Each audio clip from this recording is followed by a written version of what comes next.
A day in my life as babaeng madiskarte sa probinsya na anak ng mangingisda. Marami pa kasing sobrang hollow block doon sa mga nabili kong hollow block nung nakaraan. Kaya naisip na naman yan ng isip ko na dumagdag ulit ng malilipatan ng mga gulay ni mamang tinanim niya. Para nga maging malusog yung halaman. Kasi nga malawak na yung kanyang nilipatan. Kapag hindi kasi nilagyan ng ganto, pinipistil lang ang mga tanim. Sino ba naman ang ayaw sa maluwag?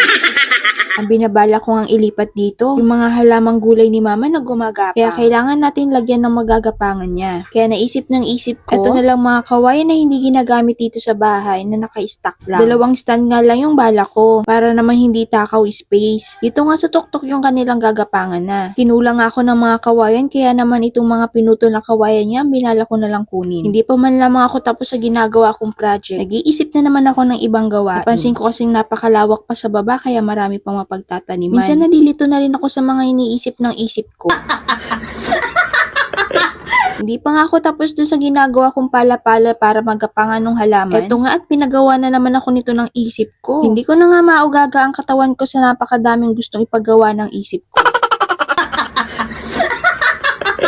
Dahil nga sa napakadaming gustong ipagawa ng isip ko, pinag-iisip ko rin siya na hindi ako Wonder Woman.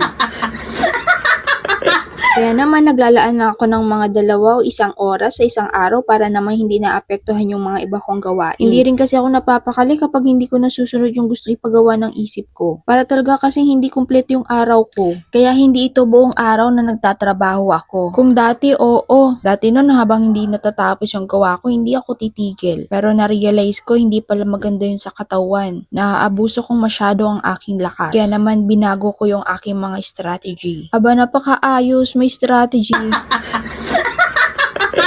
Umabot na ata ng 1 linggo bago ko natapos to. Pero ayos lang kasi yung mga ililipat ko naman dito mga tanim ni mama ay hindi pa lumalaki. Ginawa ko na ngayon 4 na paa para mas matibay. Yung 2 paa kasi umuugat tsaka napakahirap lagyan ng ganito sa taas. Kahit anong gawin ko talagang nahuhulog yung una kong mga lagay. Naubos talaga yung pasensya ko doon kasi nakailang ulit ako ng lagay. Talagang hindi umiepekto yung gustong mangyari ng isip ko. Naubusan talaga ako ng diskarte doon. Pati oras ko naubos. Kaya naisip ko na wag na ipilit yung mga bagay na gusto kong gawin na hindi naman sumasang-ayon. Pagkatapos ko nga magawa yung pala-pala, pinalipat ko na nga agad kay mama yung mga lumalaki niya ng binhi. Hulaan nyo kung anong gulay yan na gumagapang. Basta ang bunga niyang kulay green. Teka, parang naisip ng isip ko na halos lahat naman ng bunga ng gulay ay kulay green basta hulaan nyo na lang.